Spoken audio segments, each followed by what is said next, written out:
to Media Melanie Talks TV. I'm Melanie, and today I'm back to talk about Severance Season 2, Episode 10, Cold Harbor.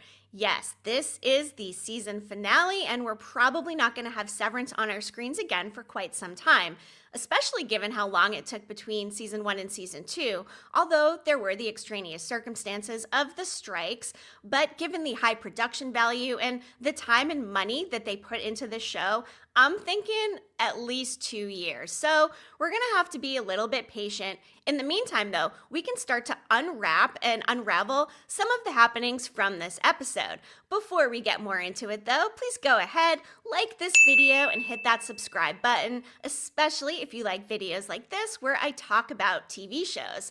I'm also covering The White Lotus on HBO Max. That is in the 3rd season, about halfway through now. We've got a few episodes left. And I just did a video on Happy Face on Paramount Plus, episodes 1 and 2, asking, is this show worth the watch? So definitely check that out as well. And if you're watching it, please do drop a comment and let me know what you think about that show. Okay, so this finale, leading up to it, everybody's out there saying this is a masterpiece, a 10 out of 10 TV show, maybe even better than the season 1 finale. So my expectations were pretty high, and I'm not saying that I did not like this episode. There were definitely some good parts to it, but I'm not going to be out here praising Keir for the best masterpiece show on television ever. The show is great. The finale, I don't know, it fell a little bit short for me. So I'm going to get into some of the things I liked, some of the things that I didn't like and didn't necessarily think worked, and discuss some theories for what I think could be happening heading into season 3. I think one of the most impactful things of all from me for this episode was the fact that Gemma went through all of these rooms. We now know she had 24 different innies, which is wild to think about. All of that thank you card writing, all of the airplane traumas, the dentistry, that stuff was really, really bad. I did a video speculating on what could be inside of Cold Harbor.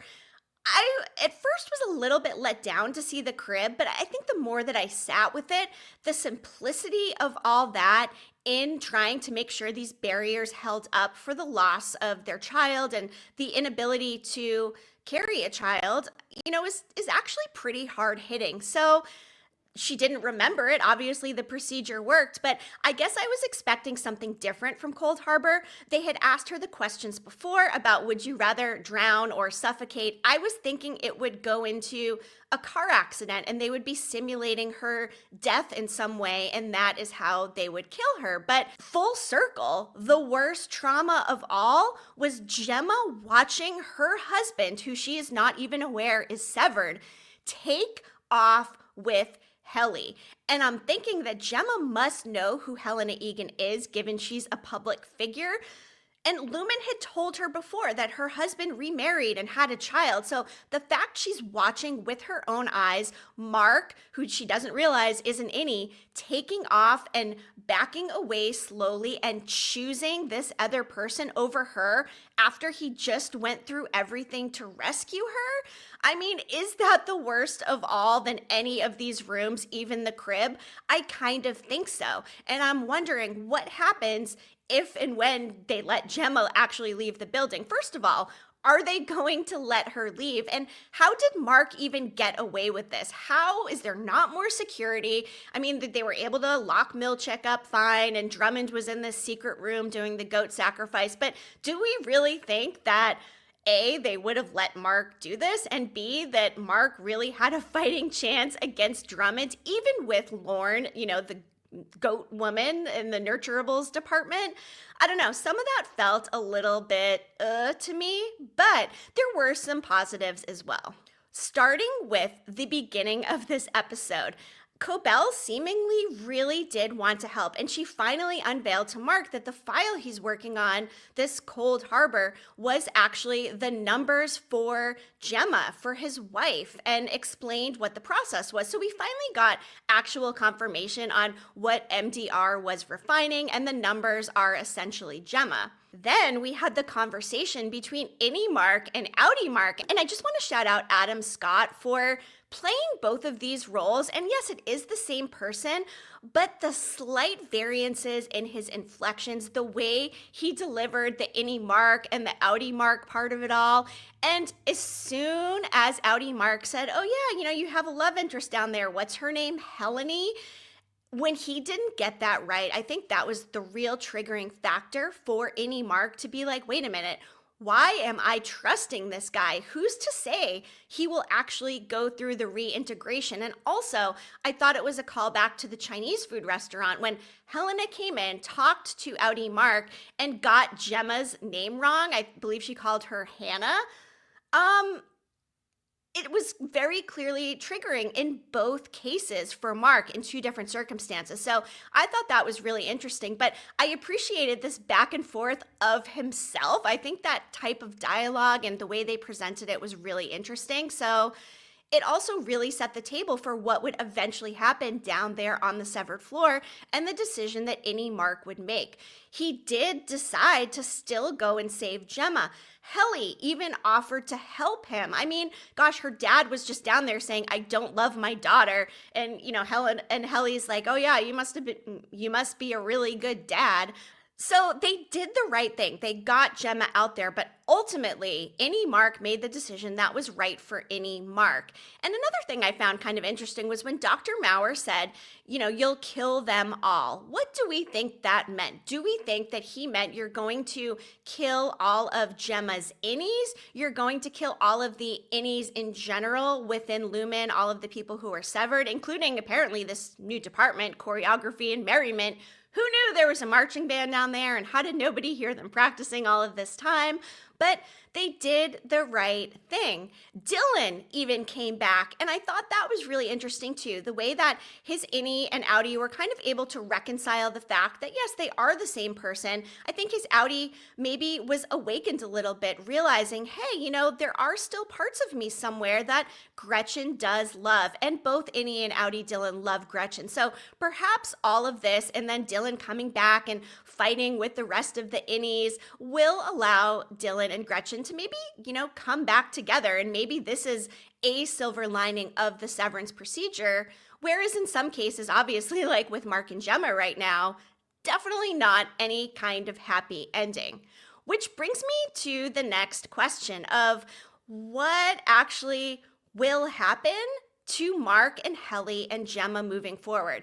Is Lumon going to let Mark leave the building? And if he does and he turns into his outie, how does that go with Gemma, who just watched him leaving with who I believe she must know to be Helena Egan, given again that she is a public figure?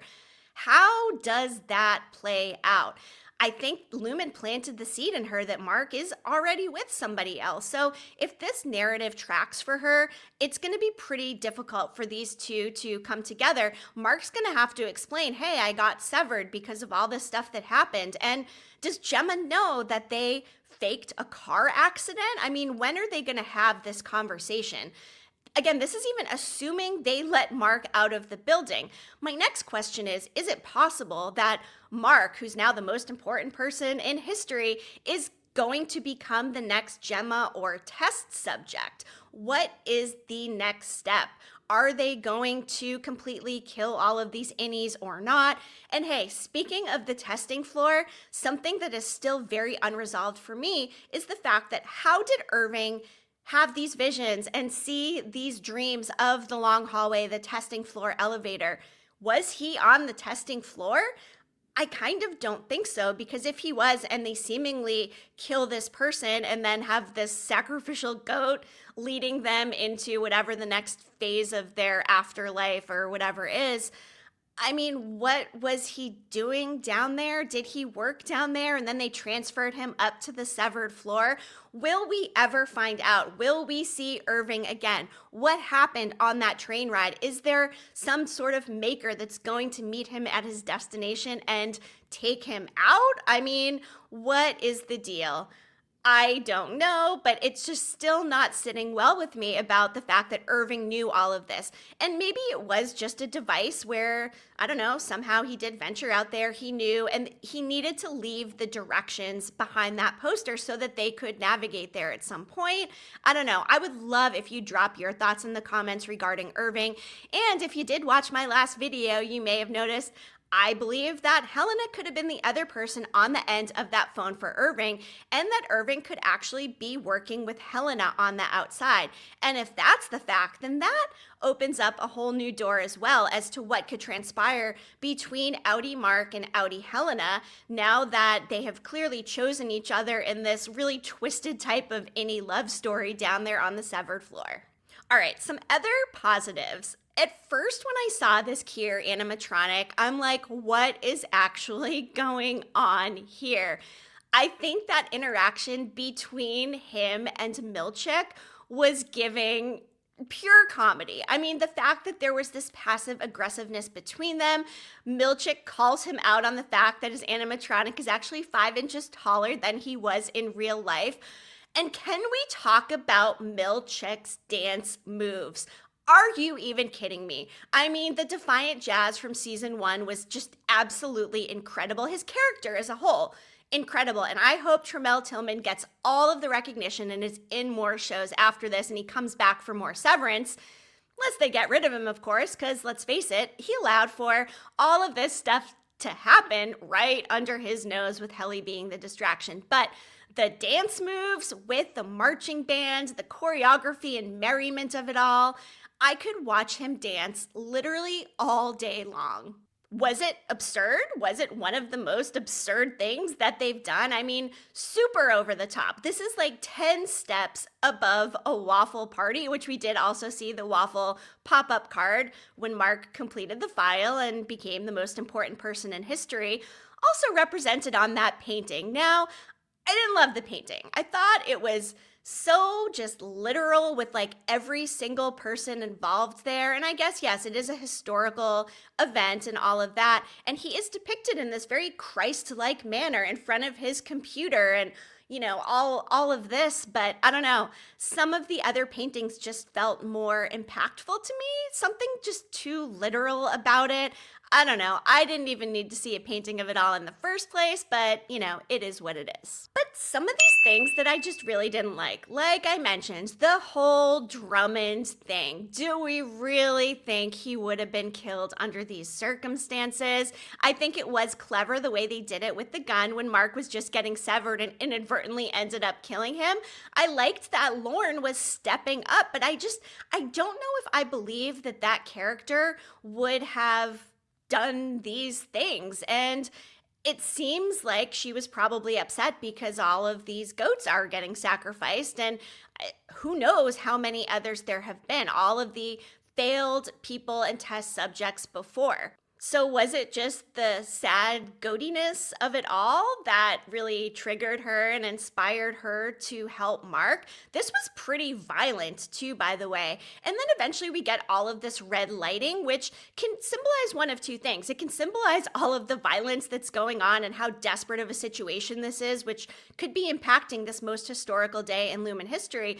But also the red at the end with like the love of it all is the red symbolizing the romanticism of this strange love triangle. That final shot of Mark and Helly running down the hall hand in hand, I really did enjoy that. But I was literally yelling at my TV like, what are you doing, Mark? How is he not going to leave with Gemma? The tension in those moments and the anger I felt towards that character, the fact that it elicited such a strong reaction from me makes it a pretty smart move. And I don't think any of us saw that coming. And at the same time, none of us probably envisioned a happy ending either. I mean, they're not just going to let Mark and Gemma walk out into the world and, you know, happily ever after. They obviously have to create something for moving into a season 3, which hasn't been confirmed yet. I feel pretty confident it will be getting renewed, but How have they not renewed it yet? I mean, it's probably part of the PR cycle, and they'll unveil it in a couple of days after they let this finale really marinate within the fandom and the critics and all of that. So, I mean, I'm giving it a 95% renewal chance. What do you think? Drop it in the comments, but there's no way the show's not coming back. It's Apple TV's best show. The ratings are insane. It's one of the biggest shows in the world. So yeah, I think we're going to get it back, but again, it might be a while. There were some great one-liners in this episode. I think Sandra Bernhard in this kind of background character who we didn't see a lot of, but the step off fucko, I thought that was fantastic, and I think I'm going to incorporate that into my vocabulary. Loved that. The goat stuff, though, really bothered me. I like Gwendolyn Christie's character. I think she brought a lot to the table, but for me, I was expecting more from the goat storyline. I mean, is that all they're there for? Is to be a sacrificial goat? They tied the goats back into the mascot of the school where Cobell and Huang went to. The mascot was the Fighting Kids, which is, of course, a baby goat.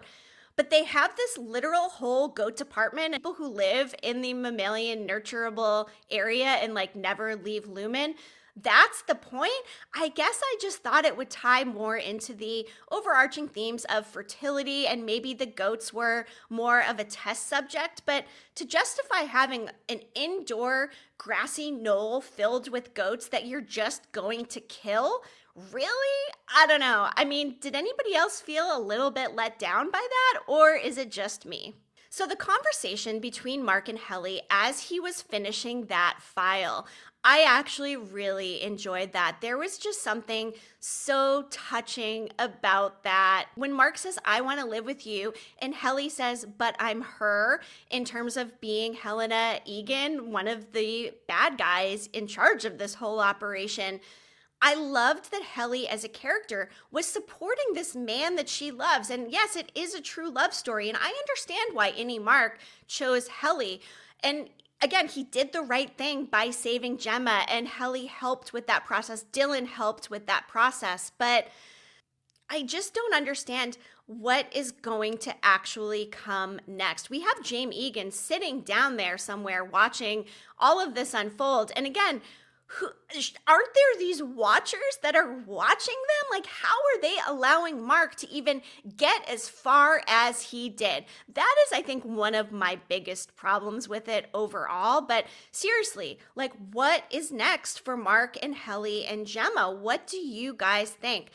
Are they going to let them even leave the building? I mean, what happens when Helena finds out what her Innie did? Her Innie's done some pretty messed up stuff. I mean, she tried to, self-delete last season, and Helena, meanwhile, on the outside world, is also pursuing Mark. So it's interesting because obviously they both had sexual relations with him as well. And I did a video on the fact I do think that Helly/Helena is pregnant as well. We didn't really get any confirmation there either, so that could be something that they propel into season 3.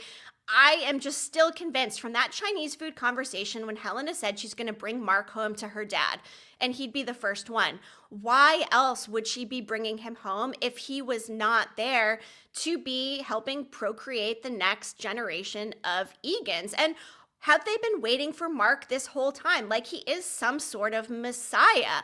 I mean, they needed him to complete the file, but now that he has been exalted to this level of one of the most important people in history, doesn't it make sense that the logical next step is that he will also sire the next generation of Egans?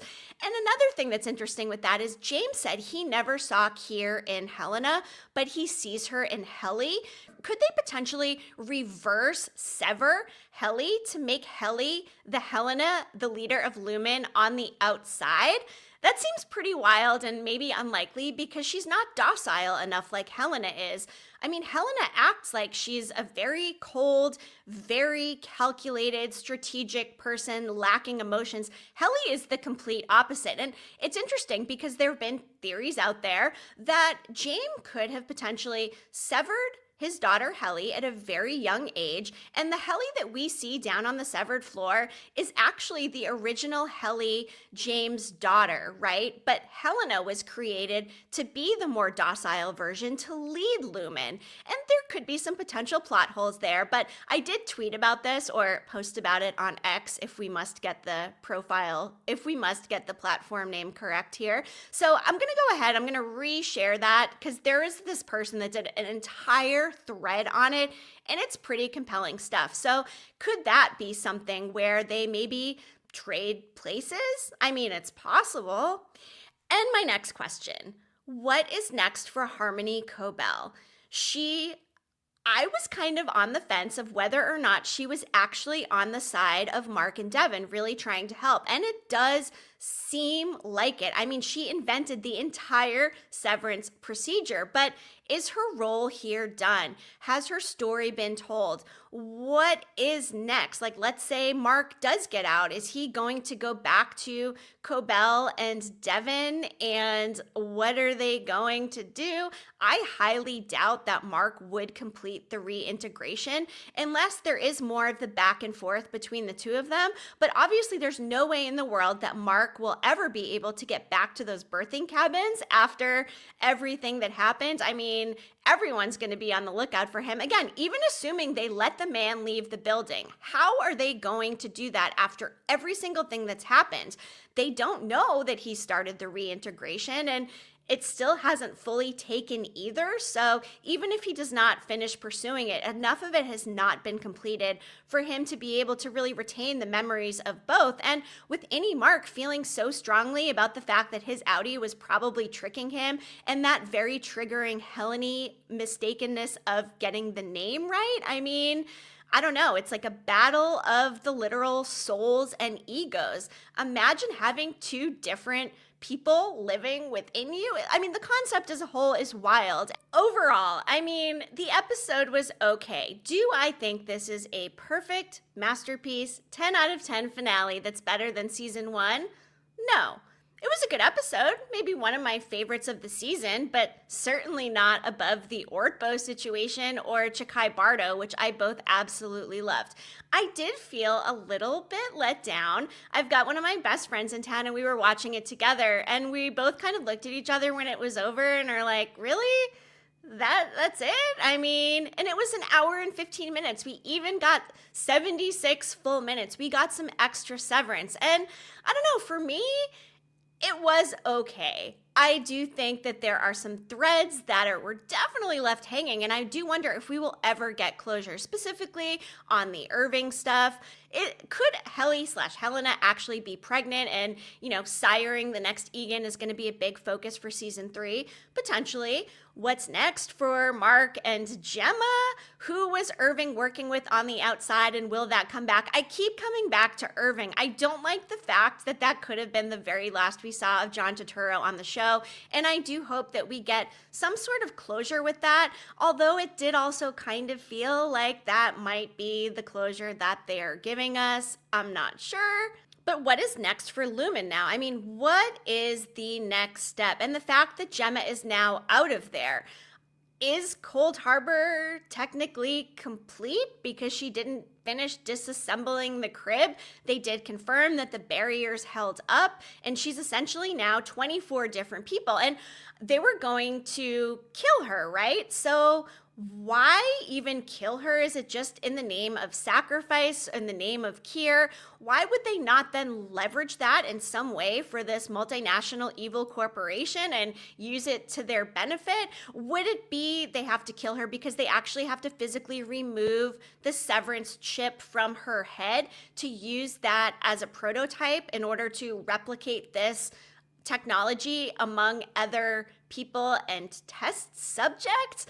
Where is everybody's head at right now? Do you agree that this was maybe not as strong a finale as it could have been? Or did you love it and you think it is an absolute masterpiece? I'm dying to know. So please be sure you go ahead, like this video, hit that subscribe button, and drop all of your thoughts and theories in the comments. As this episode sits with me, I may or may not come back with some more theories if anything really transpires in my mind, which is still spinning a little bit from this episode. So, again, if you like videos like this where I talk about shows, definitely check out my White Lotus coverage. That is a fantastic show. See what you think about Happy Face and chime in over there. And there's a lot of other really great shows coming up, so I'm still working on my coverage schedule. If there's any shows you'd like to see me talk about, definitely drop them down in the comments. And I also want to thank everybody for being here for my Severance Season 2 coverage. I've done a lot of theories this season. Some of them still could come to fruition potentially, we'll see.